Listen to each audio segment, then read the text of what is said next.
દરેક નીતિની સામે કાયદાની રીતે ઊભો રહેતો SSK ન્યૂઝ ચેનલ।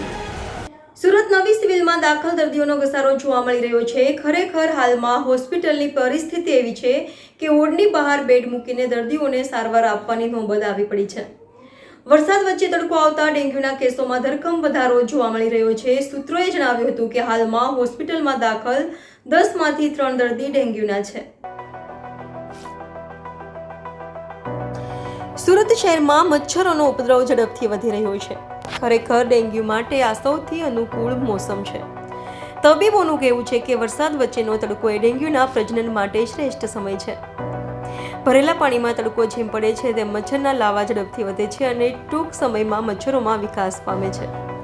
શહેરમાં હાલમાં આ સ્થિતિ છેલ્લા 10થી 15 દિવસ દરમિયાન ક્યારેક તડકો તો ક્યારેક હળવો વરસાદ થઈ રહ્યો છે। ડેન્ગ્યુ માટે સ્થિર પાણી અને તડકો સૌથી મહત્વપૂર્ણ છે। હવે આ ચિંતાજનક સ્થિતિ બની છે। ડેન્ગ્યુના 30% શંકાસ્પદ દર્દીઓ હોસ્પિટલોમાં આવી રહ્યા છે।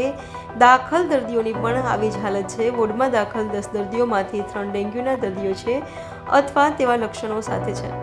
હાલમાં જ ડેન્ગ્યુના કારણે વધુ એક દર્દીનું મોત થતાં મૃત્યુઆંક 8 પર પહોંચ્યો છે।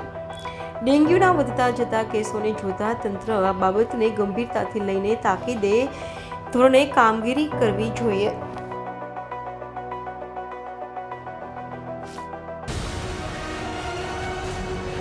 દરેક નીતિની સામે કાયદાની રીતે ઊભો રહેતો SSK ન્યૂઝ ચેનલ।